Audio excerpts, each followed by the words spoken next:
Okay, the first thing you're going to do is you're going to get any of the boxes that you can find in the manipulation station. You're going to lay it on one of these large papers. If you need to tape a couple pieces together, that's great.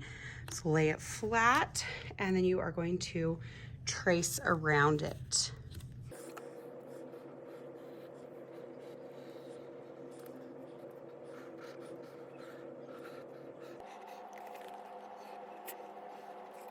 All right, so now that we have traced all around it, we are going to break it up into different shapes that we can recognize. You'll need also a ruler from the manipulation station as well. So I can kind of see here that I can take this here and square it off here. So I can kind of, right, go across here. And then if I go across this bottom section here as well, then I can make one big rectangle to measure.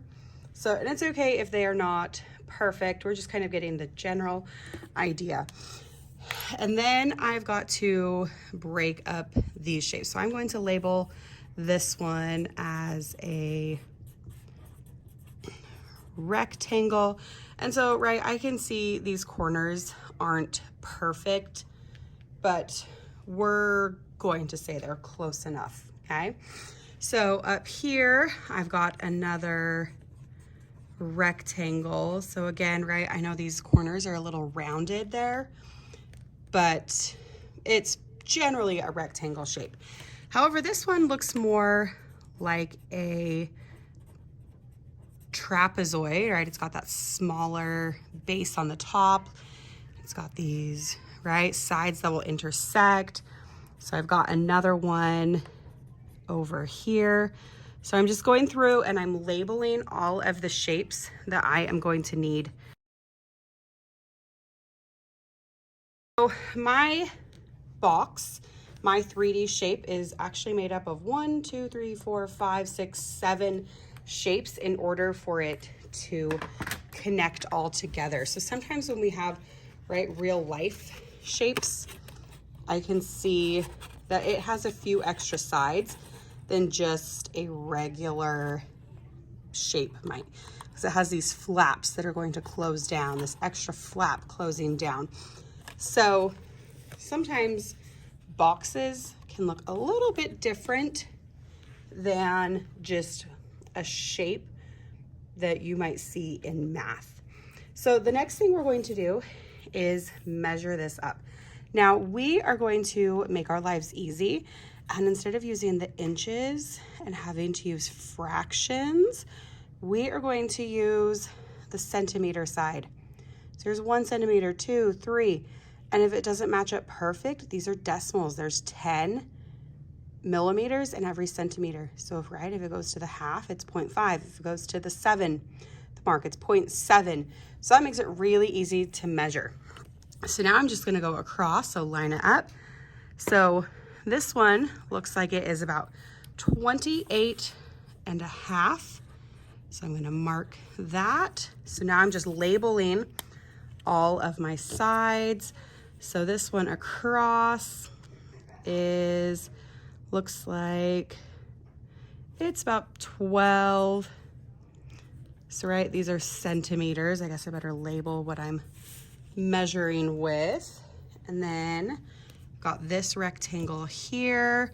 It is 8 centimeters and 7.5 centimeters. Okay, now my trapezoid this looks like the bottom base is 6 centimeters.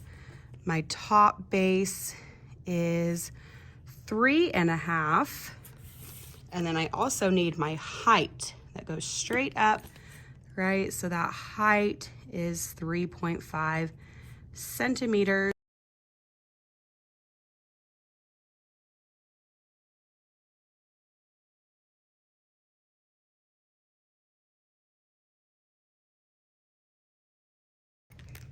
Okay, so I'm now just going to find the surface area, or well, and first I'm going to find the area of each individual piece. So I need to find the area of this one, and this one using the formulas we've learned.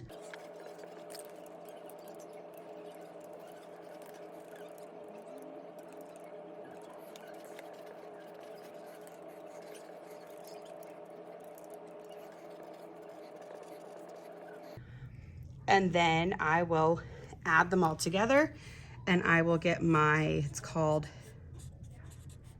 surface area, and it's still going to be in centimeters squared.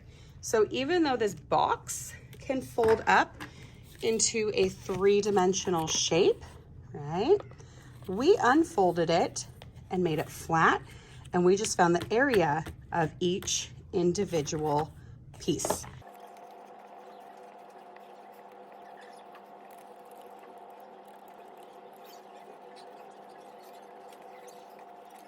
So grab a shape for yourself, trace it, measure it, and find the area of each shape.